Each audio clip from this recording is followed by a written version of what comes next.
Chères auditrices, chers auditeurs, bonjour à tous et à tous, bonjour à la France qui galère et à celle qui ne galère pas. Étienne au micro pour une heure d'un programme exceptionnel. Aujourd'hui, nous nous posons une question qui peut paraître bien simple. Quelle est la place du savoir dans la cité ? Sa place physique pour commencer. Pourquoi des chercheurs et des associations à Marseille, dans les Bouches-du-Rhône ou ailleurs, s'engagent-ils pour sortir le savoir des universitaires et des livres, des murs des universités ? Sa place sociale aussi. Quelle problématique sa réintroduction au travers de cycles de conférences nomades entend-elle traiter ? Relégitimation du statut du chercheur, mise en exergue de l'importance du savoir théorique, aiguisage d'une curiosité disparue.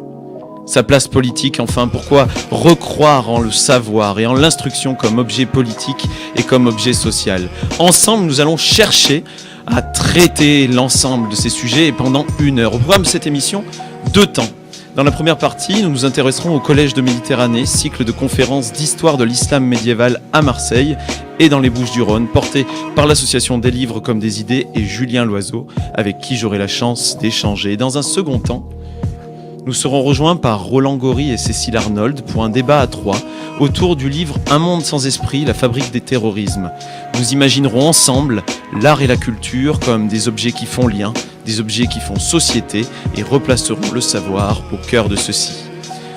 Au travers de cette émission, j'espère que nous retrouverons des pistes, nous soulèverons des questions auxquelles vous, chères auditrices et auditeurs de Radio Galère, n'aurez de cesse d'apporter des éléments de réponse et qui vous donneront envie de vous déplacer sur les conférences de ceux qui, régulièrement, vous ouvrent le secret des livres et des laboratoires par des conférences dans la ville. N'attendons pas plus, on commence tout de suite.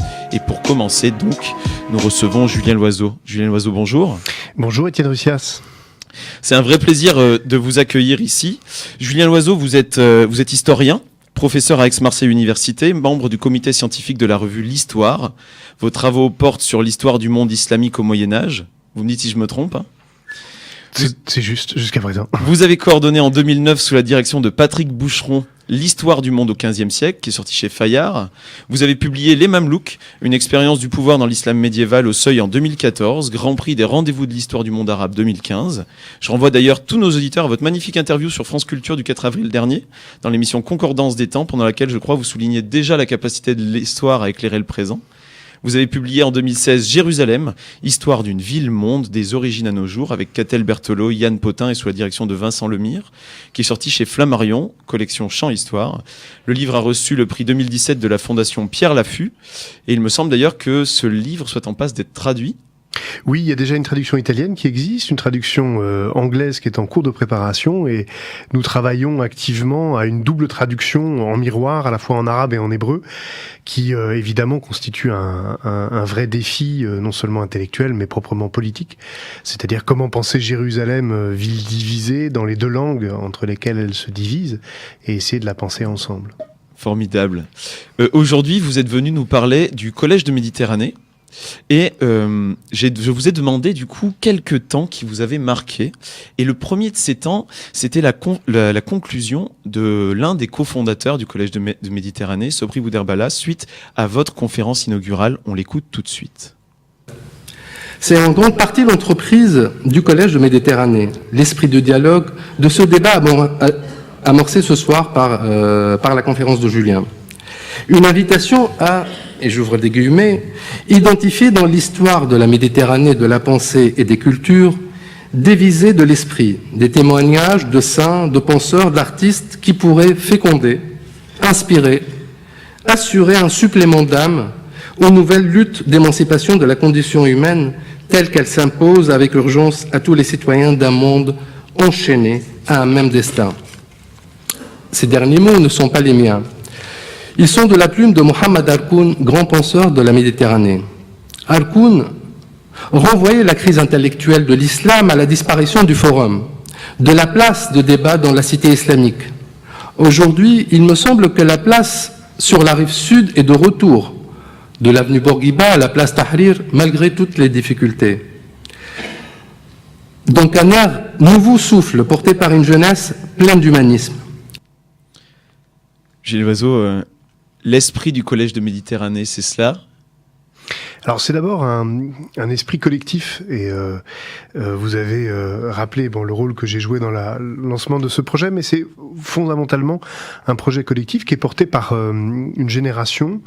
Alors une génération de jeunes chercheurs, ce serait beaucoup dire. On aime bien se voir, continuer à se voir jeune. On ne l'est sans doute plus autant qu'on aimerait l'être, mais disons en tout cas une vraie une génération, un groupe d'âge de chercheurs, principalement historiens, également philosophes, français, mais également tunisiens, égyptiens, italiens, qui travaillons ensemble sur l'histoire de la Méditerranée et qui avons partagé le sentiment d'urgence, d'un besoin de partager davantage nos travaux, nos réflexions avec un public plus large que celui auquel nous sommes habitués.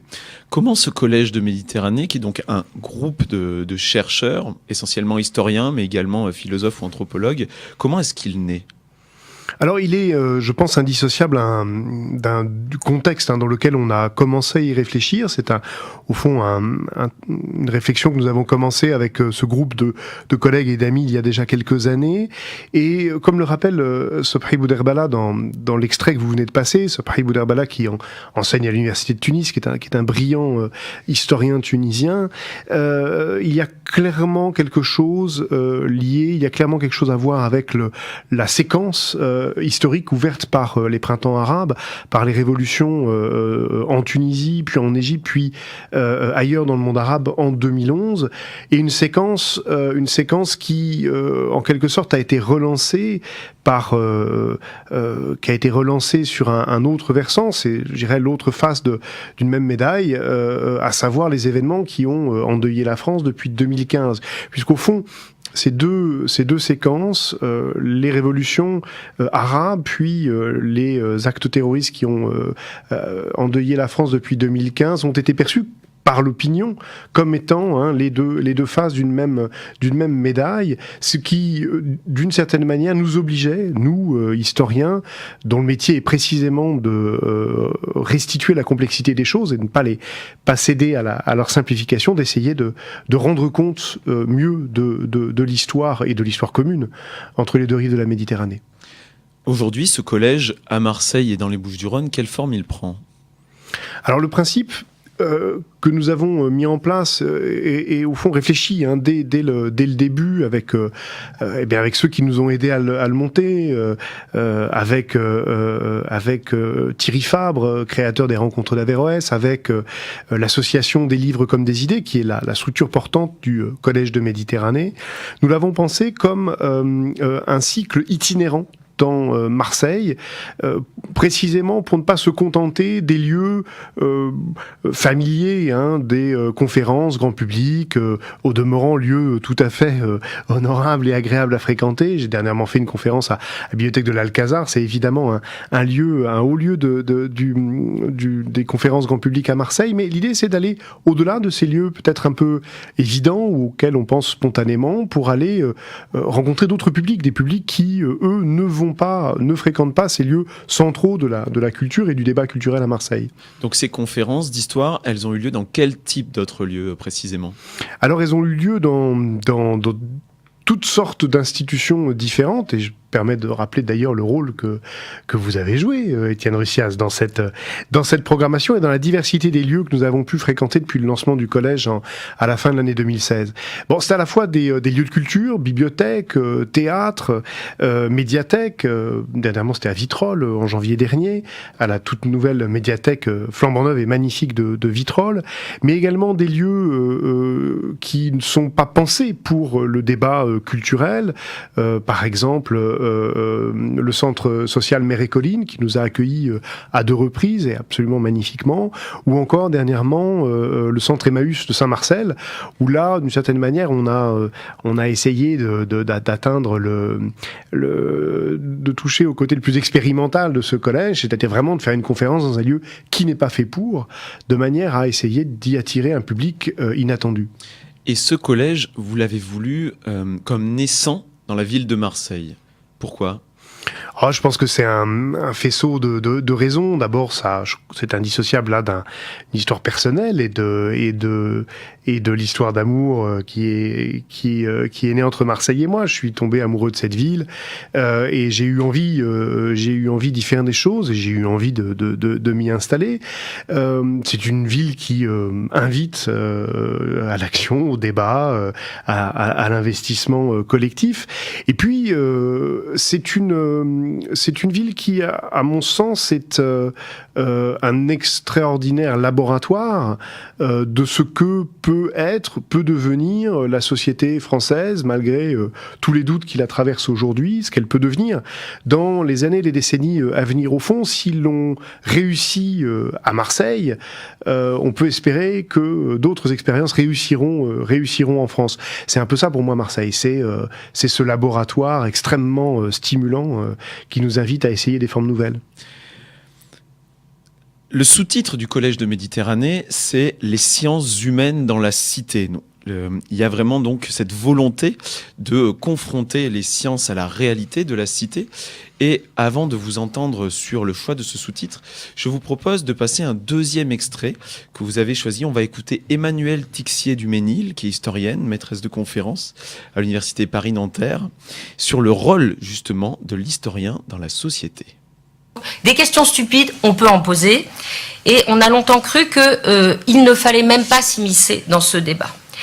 Mais la posture est de moins en moins satisfaisante, car de toute façon, les gens continuent de s'écharper sur la question de la tolérance andalouse. Il suffit d'aller sur Internet pour s'en convaincre, hein. Attendez-vous au pire. Mais ce qui est intéressant, c'est qu'ils le font au nom de l'histoire. Et chacun assène ses arguments comme une massue, au nom de preuves irréfutables, et on va chercher dans les sources des bouts de phrases qui vont dans le sens de la thèse défendue. Je suis donc arrivée à la conclusion que si l'historien a un rôle à jouer dans ce débat, précisément parce que les enjeux politiques et sociaux sont essentiels en ce moment, maintenant, un moment où il semblerait qu'en France, une partie, en tout cas pour une partie de l'opinion, qu'une partie de l'opinion soit tout à fait obsédée par l'islam. Il n'est question que de ça. Moi, je rêve d'une guerre horrible, sanglante, sordide avec le Danemark, et qui serait l'occasion pour les historiens d'exhumer tous les textes sur les horribles Vikings, et là, on pourrait véritablement instrumentaliser les textes médiévaux. Donc, l'historien doit prendre part dans ce débat, il doit le faire avec ses méthodes, en faisant ce qu'il sait faire, c'est-à-dire en plantant un décor, en restituant un contexte auquel, généralement, les polémistes ne prêtent que rarement attention. C'est ça, en vérité, du coup, l'esprit aussi du Collège de Méditerranée, c'est d'aller se confronter avec cette franchise à la réalité de la cité.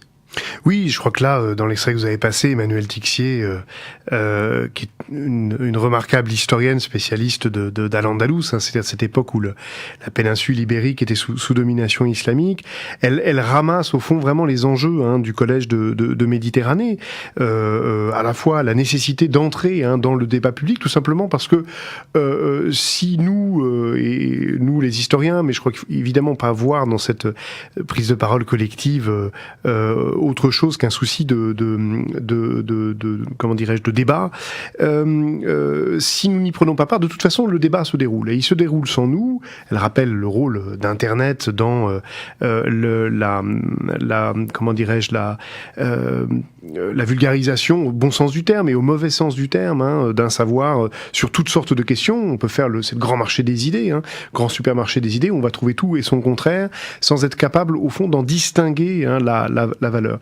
L'enjeu, et elle le rappelle bien, c'est d'essayer de refonder dans un dialogue franc avec tous les publics, d'essayer de refonder un rapport entre celui qui détient, mais c'est pas une propriété personnelle, mais détient une parole savante, parce que tout simplement il y travaille et qu'il fait partie d'un collectif qui construit cette parole savante, et un public qui s'approprie cette parole savante qui lui est précisément destinée pour qu'il se l'approprie.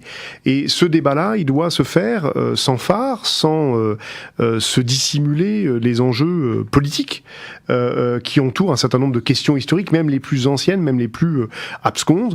Et l'exemple qu'elle prend ici, c'est celle effectivement de la tolérance à l'époque islamique en Al-Andalus. Bon, est-ce un débat d'actualité ? Oui, visiblement, parce que elle le rappelle très bien. Il y a aujourd'hui dans la société française une obsession, pour un certain nombre de raisons, et d'ailleurs en partie fondée, une obsession sur l'islam. C'est là l'un des objectifs, ou même l'objectif principal du Collège de Méditerranée.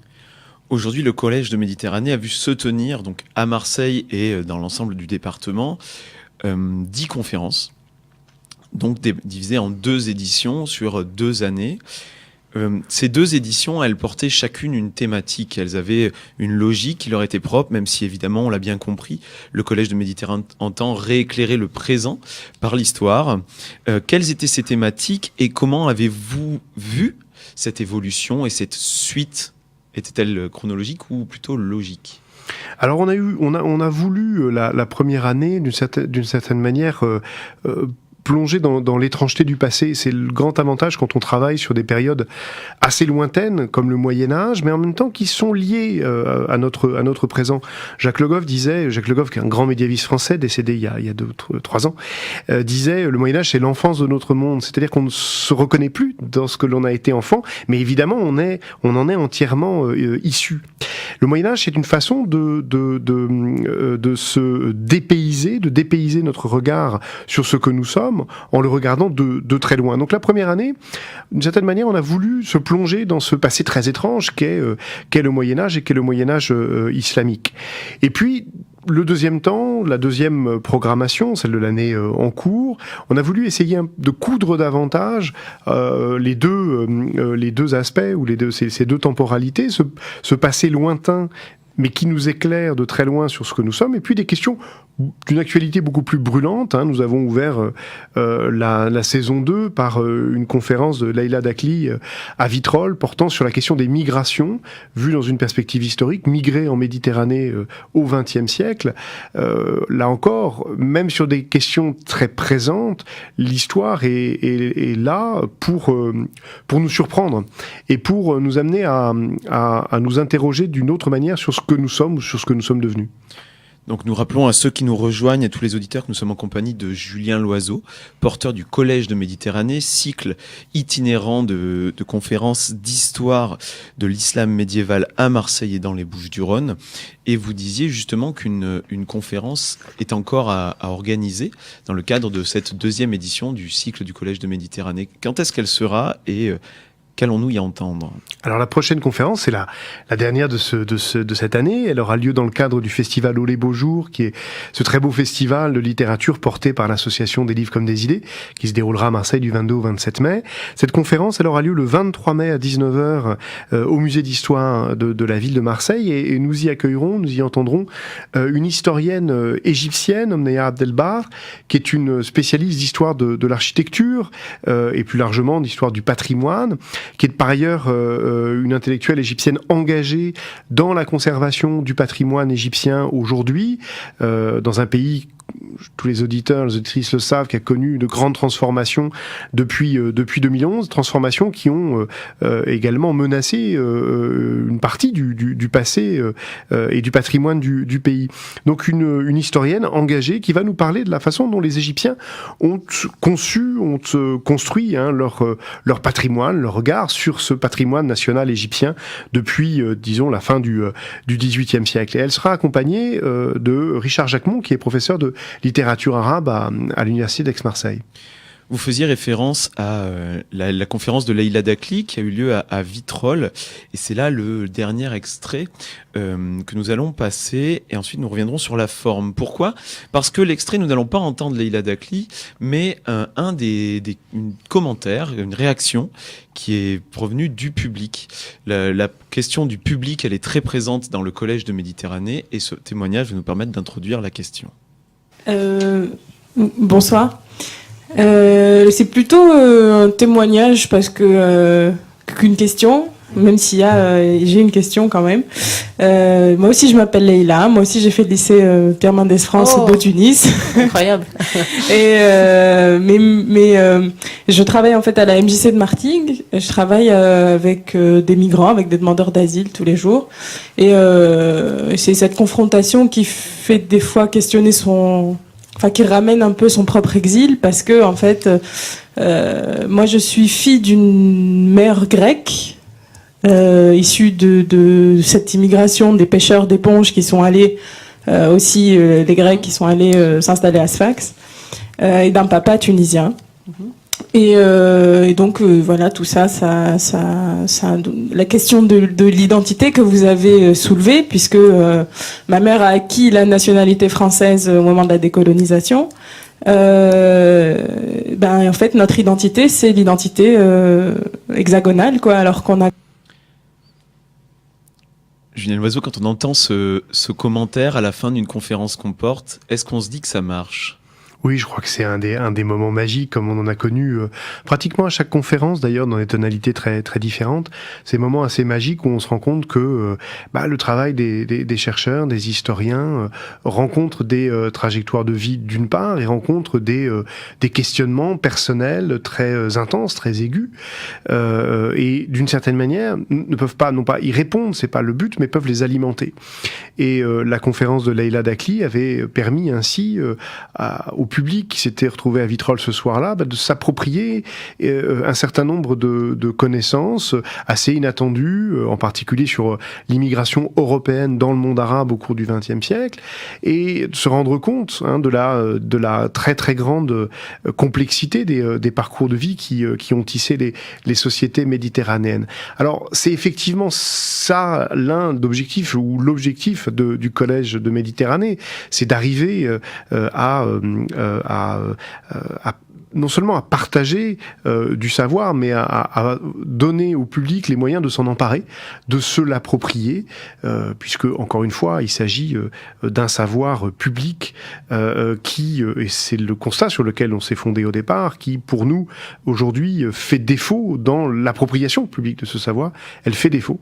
Et les conférences, effectivement, parfois, souvent réussissent à répondre à cette attente.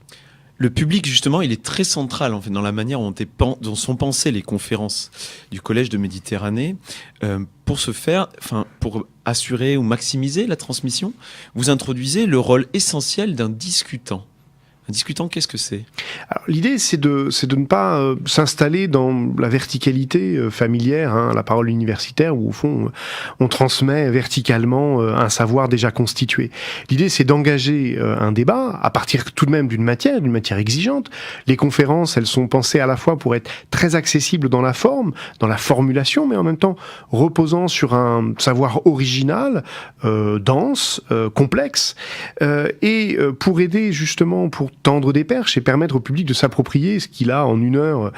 C'est toujours beaucoup reçu et cherché à prendre pour lui. Eh bien, faisons intervenir à chaque fois un discutant dont le rôle est à la fois de ramasser le propos du conférencier ou de la conférencière et puis de lancer le débat en posant les premières questions. Il y a toujours un peu une inhibition quand on est face à un conférencier savant, on a du mal à se lancer dans le débat. C'est précisément pour casser un peu la verticalité, casser la glace, lancer le débat, lancer également la polémique, parce que certains débats ont parfois été vifs à l'issue des conférences du collège. Il n'y a absolument pas de fausse pudeur sur l'importance du débat, y compris et surtout du débat polémique. Le discutant est vraiment, je dirais, la charnière qui fait jouer ces conférences et qui permet au public, qui, encore une fois, j'insiste, n'est pas un public familier de ce type de conférences, de s'approprier le propos. Tant dans les savoirs que sur la forme, donc, le Collège de Méditerranée se veut original, avec une originalité à chaque conférence réinventée et repensée. Je pense notamment à ces temps assez informels qui sont organisés par l'Association des livres comme des idées, portant le Collège de Méditerranée à la suite des conférences et qui permettent de rencontrer directement les deux conférenciers, donc le conférencier, son discutant, mais également vous ou les porteurs associatifs.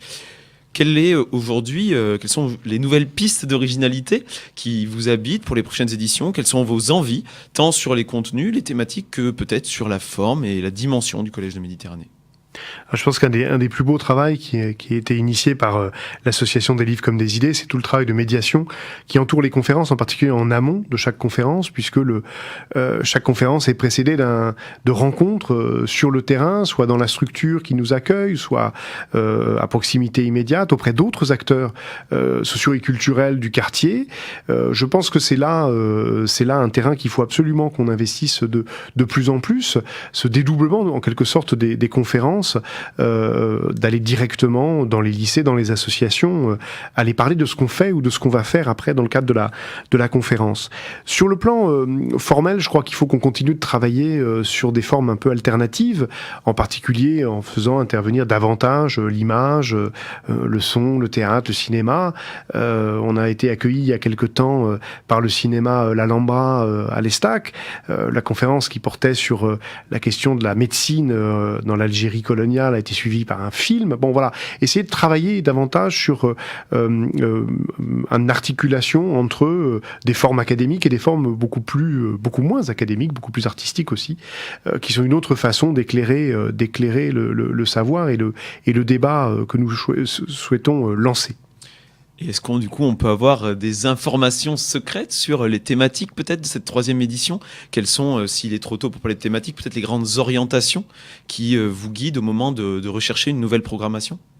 Alors on va à la fois garder cette double tension chronologique entre un passé lointain, source d'étonnement et des questions beaucoup plus présentes, mais en recentrant les conférences de l'année à venir sur des questions liées à l'histoire islamique, à l'histoire de l'islam, parce que on renoue au fond avec ce qui était le constat de départ du Collège de Méditerranée, c'est-à-dire un déficit de connaissances et de savoir sur l'histoire du monde arabe, sur l'histoire de la culture islamique, et également la confiscation d'une parole d'autorité sur cette histoire, à la fois par des polémistes mal intentionnés qui généralement n'y connaissent pas grand-chose, et par des paroles d'autorité religieuse qui ont une vision extrêmement réductrice de cette histoire et de cette culture. Donc on va essayer vraiment d'investir pleinement ce champ-là.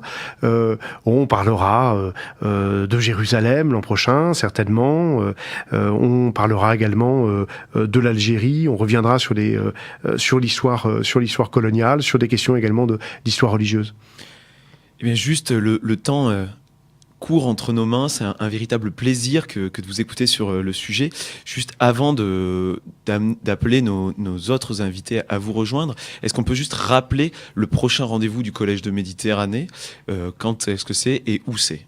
Oui, tout à fait. Donc, prochaine conférence du Collège de Méditerranée, le mercredi 23 mai à 19h au musée d'histoire de la ville de Marseille. Omneya Abdelbar parlera des Égyptiens et de leur patrimoine, regard occidental et identité nationale.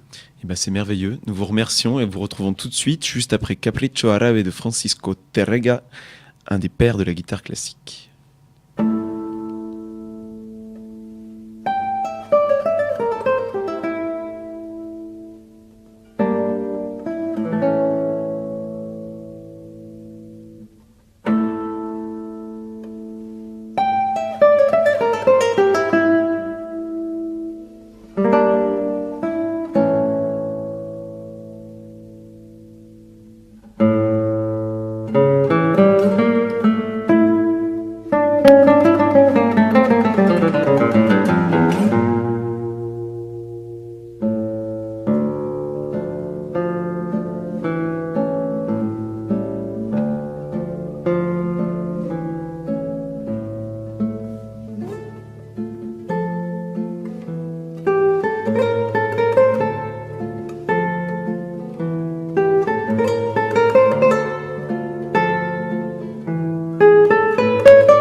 Chères auditrices, chers auditeurs, nous sommes à nouveau ensemble, toujours sur Radio Galère, Étienne au micro, pour cette heure d'un programme exceptionnel. Rappelons que nous sommes toujours avec Julien Loiseau, historien, professeur Aix-Marseille Université, membre du comité scientifique de la revue L'Histoire et porteur du projet du Collège de Méditerranée.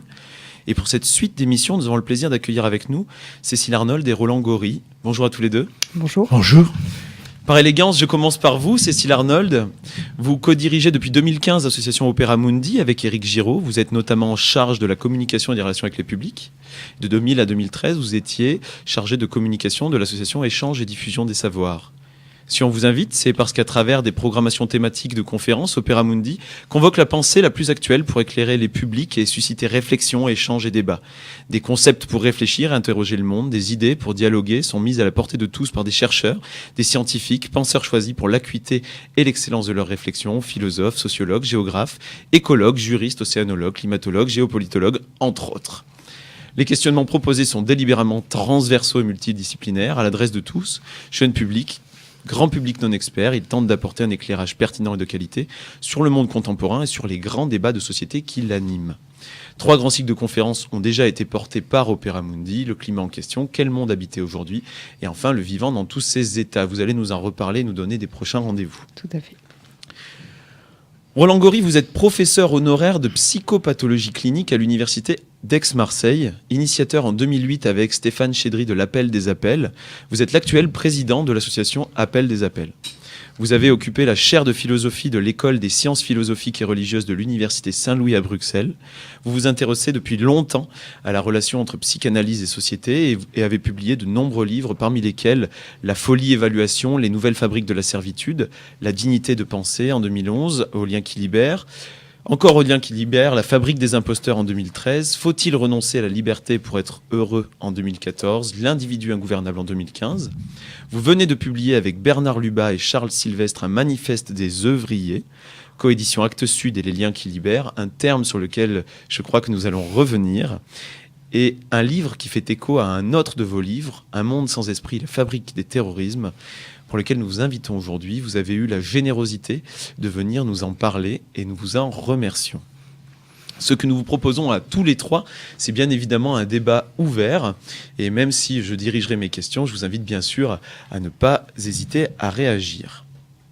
Roland Gori, ce monde sans esprit, c'est une expression de Marx. La religion est l'esprit d'un monde sans esprit. C'est l'opium du peuple. Aujourd'hui, ce monde sans esprit, comment se réalise-t-il ? Oui, alors, vous avez cité Marx, évidemment c'est le jeune Marx d'ailleurs, c'est le Marx hegelien de gauche, c'est le Marx des manuscrits, mais précisément, et puisque vous avez évoqué l'opium du peuple, c'est la phrase que l'on retient, et c'est celle qui m'intéresse le moins, si je peux me permettre, les phrases précédentes sont les plus importantes. Il dit « La misère religieuse est d'une part l'expression de la misère réelle, et d'autre part la protestation contre la misère réelle. La religion est le soupir de la créature accablée par le malheur, l'âme d'un monde sans cœur, de même qu'elle est l'esprit d'une époque sans esprit. » Donc, si vous voulez, je pense que c'est très important dans la mesure où cela montre, et on le trouve chez Marx, mais aussi chez d'autres auteurs, chez d'autres philosophes, que la religion a aussi un vecteur d'émancipation, puisque finalement, elle met en évidence l'existence d'une aliénation, l'existence d'une oppression. Bien évidemment, simplement, elle ne permet pas de sortir de cette aliénation sociale et culturelle, puisqu'elle propose, on va dire pour aller vite, des croyances et des illusions qui font obturation par rapport au mouvement d'émancipation sociale qui pourrait advenir. Alors aujourd'hui, un monde sans esprit, écoutez, c'est très simple, je citerai la phrase de Keynes, puisque d'ailleurs elle commence, comme vous le savez, le début de mon livre, et elle m'a été d'ailleurs, je l'ai connue grâce à mon ami Bernard Maris, qui a été assassiné chez Charlie Hebdo, comme vous savez. Cette phrase de Keynes dit si nous serions capables d'éteindre le soleil et les étoiles parce qu'ils ne nous rapportent pas des dividendes. Donc, un monde sans esprit, c'est le monde dans lequel nous sommes, et c'est manifestement le monde dans lequel, j'ai l'impression, la France est en train de s'installer avec une conception du sujet humain comme étant un auto-entrepreneur de lui-même, c'est-à-dire finalement un producteur. Or, vous avez aussi évoqué la question des œuvriers. C'est vrai que ce petit manifeste avec Bernard Lubat, qui est musicien de jazz, comme vous savez, et Charles Sylvestre, qui est journaliste, c'est un peu un coup de gueule. C'est-à-dire, c'est une façon de dire, il nous faut sortir d'un monde qui se réduit à la production, et une production extrêmement d'ailleurs taylorisée. Je suppose qu'on reviendra sur ce point, parce que finalement, quand on produit, que ce soit des objets ou que ce soit des œuvres, non seulement on produit des objets et des œuvres, mais on se produit en produisant, et en se produisant, on produit un type d'humanité. Donc aujourd'hui, quel type d'humanité nous produisons? Nous produisons une humanité aliénée, paupérisée, prolétarisée, mais je suppose que vous allez nous relancer aussi sur ce point.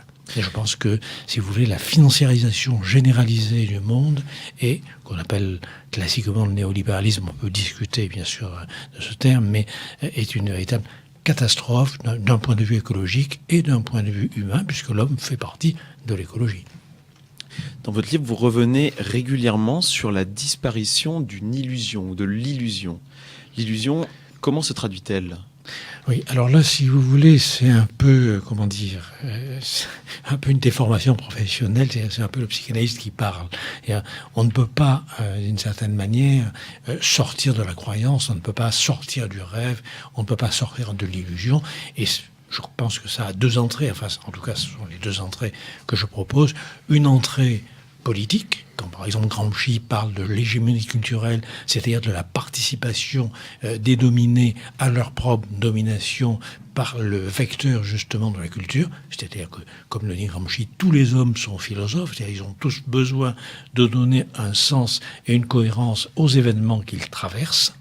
Et donc, par conséquent, c'est quand même la culture qui leur fournit, si vous voulez, les matériaux avec lesquels, justement, ils peuvent rêver le monde pour pouvoir le transformer. Et puis, il y a le côté psy, c'est-à-dire qu'il va de soi, si vous voulez, que, comme le disait Freud dans L'avenir d'une illusion, dans Malaise dans la civilisation, il va de soi que si la religion prend, c'est pas par des arguments rationnels qu'on peut, si vous voulez, enlever cette croyance, c'est tout simplement pour analyser quelle fonction elle peut avoir. Or, elle a une fonction qu'il compare, d'ailleurs après le poète Haynes aussi, qu'il compare à la drogue, c'est-à-dire elle est briseur de soucis. En gros, les illusions, si vous voulez, nous consolent des malheurs du monde.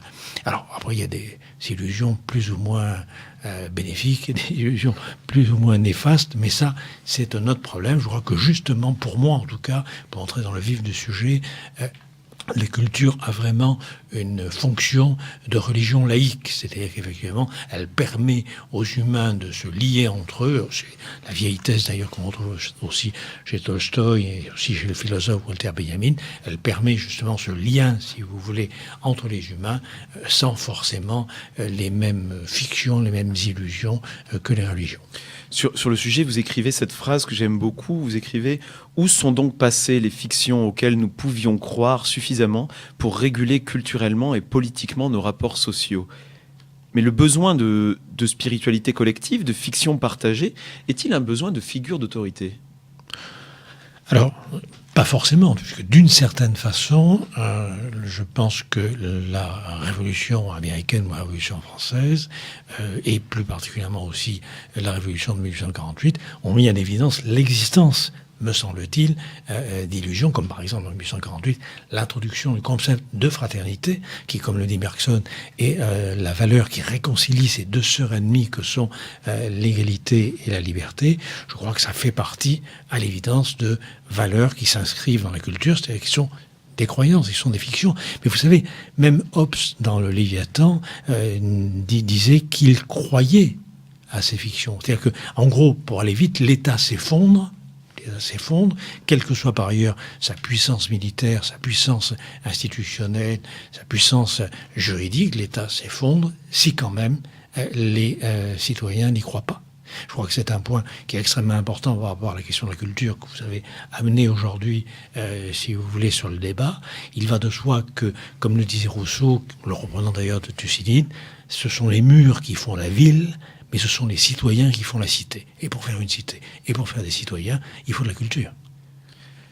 En parlant de cité, Julien Loiseau, je m'adresse à vous. Est-ce que le Collège de Méditerranée, il a, au-delà de la vocation de refaire rentrer en contact les chercheurs avec la cité, justement, est-ce qu'il a vocation à réasseoir leur rôle au sein de celle-ci, à redonner une vision de l'importance de la recherche dans notre société ? Alors, sans doute que nous autres universitaires, nous rêvons, nous assumons plus ou moins ce rêve d'un retour en grâce dans la société. Non, je crois que c'est pas tellement ça au fond notre objectif. C'est en revanche d'assumer ce qui nous semble être une responsabilité publique, puisque nous avons la chance de consacrer une part importante de nos existences à lire, à réfléchir, à échanger, à discuter, à produire. Reprendre ce mot important, à produire du savoir, cette responsabilité collective, puisque nous produisons du savoir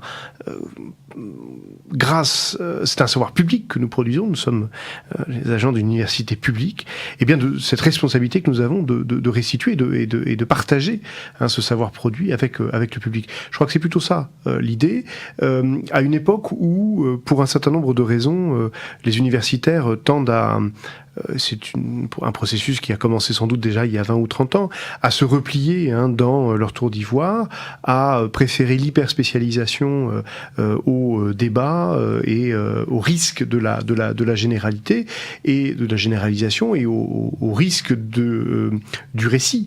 Je pense que c'est aussi une question sur laquelle on reviendra, quelle est l'importance du récit qui est un terrain à reconquérir.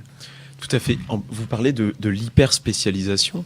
Cécile Arnold, je m'adresse à vous. Oui. Justement, l'idée qui est celle des cycles de conférences portés par Opera Mundi, elle est de faire sortir un sujet de l'hyperspécialité de celui qui le traite. L'idée, c'est de proposer autour d'une thématique un regard pluriel, transversal. C'est aussi de faire venir des scientifiques dans l'arène publique. En fait, on essaie de choisir des lieux publics pour mettre les sciences en société et le public, pour faire en sorte que le public, effectivement, ce que vous expliquiez tout à l'heure aussi, se confronte aux idées et aussi peut-être aussi créer du débat, du dissensus peut-être aussi. Je pense que cette idée est importante, que les gens s'emparent d'outils critiques pour effectivement réfléchir le monde d'aujourd'hui, le mettre en intelligence avec de nouveaux outils critiques que peut-être auxquels ils n'avaient pas eu accès jusqu'alors, ou peut-être qu'ils connaissaient mais qui, quand ils sont mis en récit, justement, ont un impact, en tout cas, sur les émotions. On travaille aussi beaucoup, enfin, en tout cas, on défend beaucoup cette idée que les conférences ne produisent pas que du sens, elles produisent aussi une forme d'émotion intellectuelle et aussi, à titre individuel, aussi l'émotion de se retrouver collectivement ensemble à réfléchir sur des questions qui peuvent donner du sens au monde assez complexe dans lequel nous vivons. Roland Gori, est-ce que c'est par justement cette émotion que la culture sait dégager, sait faire naître, que vous la pensez capable de à nouveau être cette fiction partagée, ce projet de société qui peut nous reconstruire politiquement ? Oui, alors j'emploie rarement le terme d'émotion. J'emploie plus facilement le terme d'expérience sensible, ou bien d'affect, ou bien de passion. Donc chacun un petit peu ses mots de prédilection pour aller vite. Mais je prendrais si vous voulez, une définition de la démocratie qui a parfois été donnée. La démocratie, c'est aussi le partage de l'expérience sensible. C'est-à-dire, c'est la possibilité de créer un espace commun entre les humains, faute de quoi ils deviennent des ermites de masse. Alors effectivement, à ce moment-là, ils sont prescrits à produire d'une manière, et je crois que ce point est pour moi très important, d'une manière taylorisée. Donc on parlait tout à l'heure effectivement de la production scientifique, par exemple. Bon, il se trouve que j'ai eu longtemps la pratique de l'expertise à l'université, puisque j'étais au Conseil national des universités pendant 15 ans, j'étais vice-président, président, j'étais expert au ministère de la Recherche. Alors ce qui était terrifiant, c'est que finalement, on avait toujours comme rapport d'expertise à faire, c'est le taux de rendement de la production scientifique, ce qui est absolument épouvantable. Et moi, je vais vous dire, Étienne, je pense que c'est très important, bien sûr, pour les citoyens de pouvoir rencontrer des scientifiques, mais c'est vital sur un plan psychique. Je suis absolument d'accord. Sur un plan psychique, sur un plan politique, sur un plan éthique, sur un plan presque d'hygiène, que les scientifiques puissent justement s'obliger à rencontrer. Quand je dis s'obliger, c'est parce que c'est très difficile. Vous voyez, par exemple, l'exercice que vous nous faites faire, c'est beaucoup plus difficile que de développer une conférence en soliloquant tout seul pendant 1 heure, 1 heure et demie. Donc, vous voyez, c'est très important parce que je crois que ça nous contraint à nous parler ensemble, à parler simplement et à faire passer justement des idées qui peuvent à ce moment-là être décapées par l'esprit critique des citoyens, parce que je pense qu'il y a un intellectuel chez tous les humains. Il y a un intellectuel critique chez tous les humains. Et dans une société de la technique, dans une société où règne le système technicien, et si vous voulez, il est extrêmement important que l'on puisse avoir des lieux d'expérience et de partage de cet esprit critique. Je suis déjà ravi de vous challenger de la sorte tous les trois. Roland Gori, vous citez Walter Benjamin qui écrit « L'art de compter est en train de se perdre ». Oui, alors c'est un article formidable de 1936 qui a des fois été traduit par le narrateur, parfois le conteur, et Walter Benjamin dit, en gros, nous avons perdu une faculté qui nous paraissait inaliénable, celle de raconter des histoires, de bouche à oreille. Et c'est pas le storytelling, hein, c'est tout à fait autre chose. C'est pas la mise en scène ou le spectacle. Raconter des histoires, ça se fait par exemple au coin du feu, ça se fait de bouche à oreille. Ce sont les artisans qui racontent, ou bien ce sont les voyageurs qui reviennent des pays et qui racontent. Et dit-il, nous l'avons perdu. Alors ce qui est très important, c'est comment nous l'avons perdu.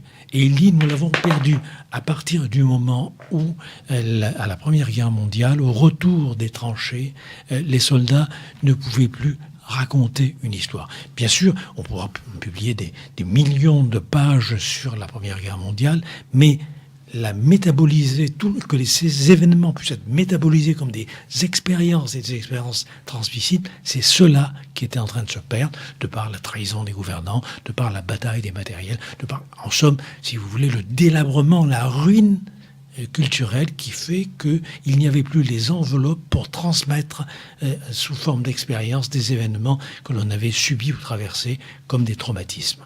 Là aussi, c'est un point qui est extrêmement important, c'est-à-dire que il faut des conditions particulières pour pouvoir raconter.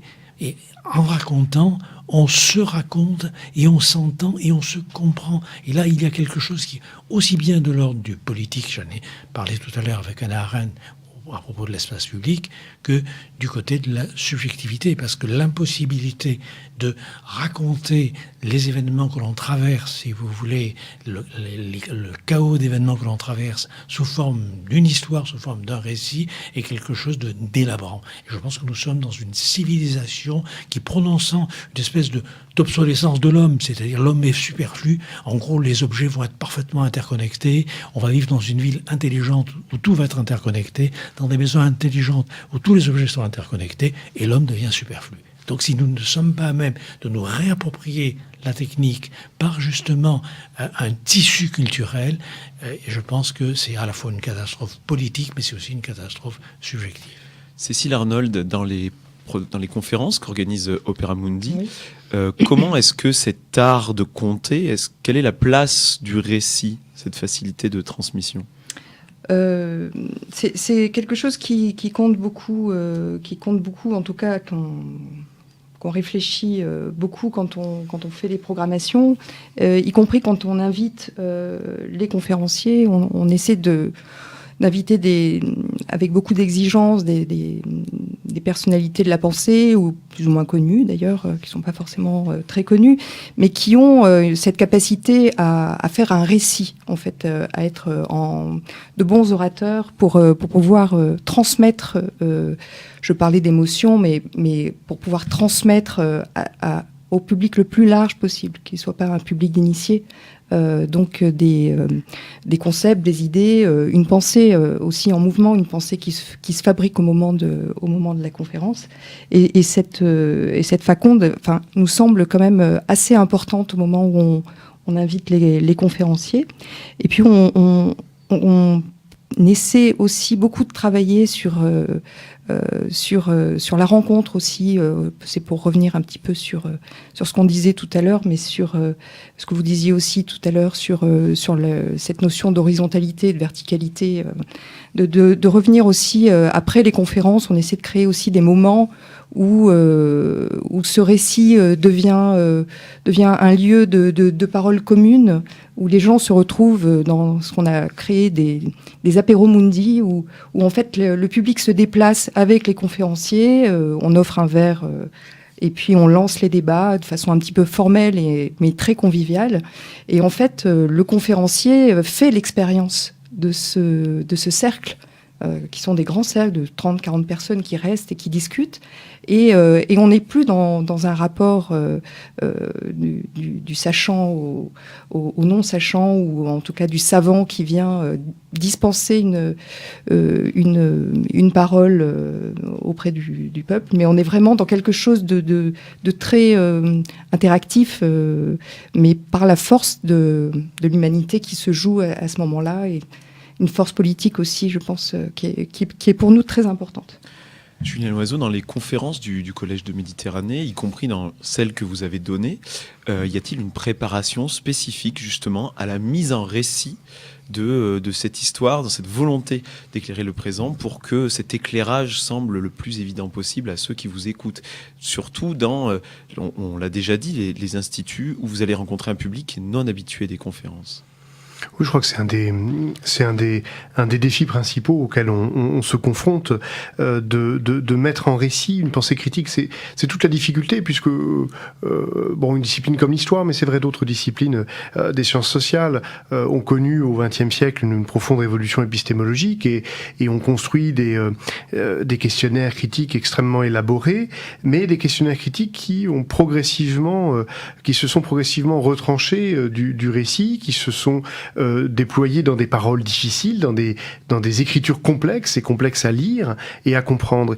Et à mon avis, toute la difficulté, tout l'intérêt et toute la beauté aussi de ce travail, c'est d'essayer de raconter une intrigue critique, de mettre en intrigue une pensée critique, en essayant effectivement de conduire les auditeurs, de les amener de les conduire sur un chemin qui est le chemin d'une histoire, de leur conter en effet une histoire, avec en ménageant des étapes, en ménageant des effets, et en les amenant là où on souhaite les amener, sans pour autant les bercer d'illusions, et en leur donnant au contraire des éléments d'une réflexion critique. Alors pour rejoindre ce que disaient à l'instant les deux autres intervenants, je crois qu'effectivement c'est toute la difficulté aussi. Il faut bien se représenter que c'est un travail beaucoup plus exigeant, de chercher à transmettre une pensée critique à un public qui n'en a pas l'habitude, qui n'y est pas familier, plutôt que de le faire dans un cadre académique habituel, face à nos pairs peu nombreux. Il y a là une hygiène, effectivement, je reprends volontiers à mon compte aussi cette expression-là. Roland Gori, vous posez une question qui m'intrigue, et j'ai envie d'avoir votre réponse à celle-ci. C'est: que faire pour retrouver la mesure et la modération d'une raison que la force des instruments et la logique de l'efficacité ont dénaturé jusqu'à rendre cette même raison terroriste? Est-ce qu'il vous semble que c'est la volonté partagée par les deux porteurs de projets que nous avons autour de la table, d'éveiller la curiosité pour pousser plus loin, et le bon chemin pour retrouver cette mesure et cette modération? Oui, sûrement. C'est pas à moi de juger ou d'évaluer, bien évidemment, les initiatives qui sont accomplies et qui sont prises. Mais si vous voulez, je crois que, en gros, il nous faut du temps. Il nous faut du temps pour pouvoir nous parler. C'est-à-dire qu'en gros, les nouvelles technologies, pour aller très vite, si vous voulez, ne sont pas diaboliques. Il ne sert strictement à rien de diaboliser la technique ou les nouvelles technologies ou le numérique ou la robotique et autres. Ce sont des techniques formidables. Le problème n'est pas là. Le problème, c'est qu'il ne faudrait pas qu'elles remplacent la possibilité de penser et de se parler dans le dialogue. Il y a une phrase que j'aime beaucoup de Camus. Vous êtes aperçu que je cite souvent Camus, j'aime beaucoup Camus, dans La Chute, quand il dit « Nous sommes devenus lucides, nous avons remplacé le dialogue par le communiqué ». Ne soyons pas trop lucides, parce que les gens trop lucides, ça risque de les rendre insomniaques s'il n'y a pas un temps de sommeil pour pouvoir rêver. Alors, je crois que c'est un peu le plaidoyer que j'essaie de faire. Le rêve est absolument essentiel, et je crois qu'on ne peut pas entreprendre des initiatives comme celles que vous avez pu entreprendre, je pense, sans rêver quelque part une cité, sans rêver quelque part une humanité. Donc je crois que c'est tout à fait essentiel. Faute de quoi, nous tomberons dans une forme de totalitarisme technique aussi barbare que d'autres totalitarismes que nous avons pu dénoncer, même s'il paraît beaucoup plus fun, même s'il paraît beaucoup plus attractif. La forme dans l'éveil de cette conscience, la forme dans l'éveil du coup des intelligences face à ces conférences, elle est aussi importante. Et Cécile, j'aimerais que vous nous parliez de la conférence du 24 mai prochain, donnée par Bruno Latour. Oui, alors c'est un grand événement en fait que nous avons programmé en partenariat avec l'association des livres comme des idées dans le cadre du festival Au les beaux jours dont il était question aussi tout à l'heure. Un grand festival littéraire donc à Marseille du 22 au 27 mai. Et donc le jeudi 24 mai, Bruno Latour, qui est un immense philosophe, sociologue des sciences, sera donc sur les planches de la Criée pour un événement un peu particulier puisqu'il s'agit d'une conférence spectacle. C'est une conférence qui est mise en scène et qui a été produite au Théâtre des Amandiers à Nanterre et qui est allée à Berlin puis à Strasbourg et qui arrive enfin à Marseille. Et une conférence où Bruno Latour nous invite à repenser notre présence au monde en essayant de nous resituer et en revenant sur cette planète. C'est quelqu'un qui a beaucoup compté dans ces 30 dernières années en développant la pensée autour de l'anthropocène, etc., et de la mettre en critique, et qui vraiment nous alerte et de façon très très positive sur notre capacité à agir et à réagir par rapport au dérèglement climatique qui est au centre de tout. C'est un petit peu aussi notre conviction à Opéra Mundi. Voilà. L'une des autres formes que vous développez... Donc c'est à 21h, oui. C'est juste... Le 24 mai. Oui. L'une des autres formes sur lesquelles vous travaillez pour essayer de créer justement du dialogue entre tous est la tenue d'ateliers philo, d'ateliers philo. Oui, on fait en fait, on essaie de créer beaucoup d'instants participatifs, de moments d'échange autour des conférences, qui sont, donc je parlais des apéros mundi qui suivent les conférences, qui sont des moments post-conférences, et en amont aussi des conférences, de certaines conférences à Vitrolles, notamment pour les programmations à Vitrolles et aussi à la bibliothèque de l'Alcazar. Nous organisons des ateliers philo destinés aux adultes sur le sujet des conférences programmées et qui sont animés par un groupe formidable d'enseignants qui s'appellent les philosophes publics et qui interviennent donc dans ces ateliers et qui ne sont pas des enseignants à ce moment-là, mais qui sont vraiment des gens très engagés justement pour mettre de la philosophie dans l'espace public, et on les remercie très, très vivement. Et on fait aussi des ateliers philo avec des enfants, puisqu'on programme aussi des conférences abécédaires, enfin une forme de conférence particulière pour les enfants qui rencontrent ces grands savants qu'on invite. Ils les rencontrent au même titre que les adultes peuvent rencontrer. Voilà. Le temps nous file entre les doigts. Rappelons que le prochain atelier philo, c'est demain à 14h. À Vitrolles, à la bibliothèque de la Passerelle. Introduisant la conférence d'Augustin Berck de mardi 15 mai. Oui, tout à fait, un grand géographe orientaliste qui travaille sur la question de... qui interroge la place de l'homme dans son environnement, ce qu'il appelle la mésologie ou sciences du milieu. Voilà. Et puis Bruno Latour le 21 mai à la Criée, et vous pouvez réserver vos places et les acheter auprès du festival Oh les beaux jours. Et on rappelle bien sûr que si on cherche de l'info sur ce que vous faites, on va sur opéramundi.org. opéra-mundi.org. Julien Loiseau, le temps nous file entre les mains, je l'ai déjà dit, je le redis. Juste pour en reparler encore, remettre une couche, comme on dit, quand est-ce qu'est la prochaine conférence du Collège de Méditerranée ? Mercredi 23 mai, 19h, au Musée d'Histoire de la Ville de Marseille. Est-ce qu'il y a besoin de réserver ? Entrée libre, en principe, dans la limite des places disponibles, qui devrait quand même être assez large. Roland Gori, nous rappelons avant de vous quitter que Un monde sans esprit, la fabrique des terrorismes est un indicateur pour savoir si une librairie est bonne, puisque s'il n'y est pas, c'est qu'a priori il faut aller ailleurs. Donc, je plaisante pour rappeler qu'il est sorti en 2016 au Lien qui libère. Encourager tous nos auditeurs, bien sûr, à vous lire. Et juste pour vous quitter, j'aimerais juste vous citer une dernière fois pour dire si nous sommes aujourd'hui dans le déclin du savoir narratif, rien ne prouve que tout soit perdu, à condition seulement que l'on se donne les moyens de redonner à la parole et au langage toute leur place. Merci à tous et à toutes. Merci à tous les trois. Merci beaucoup. C'était Étienne pour Radio Galère.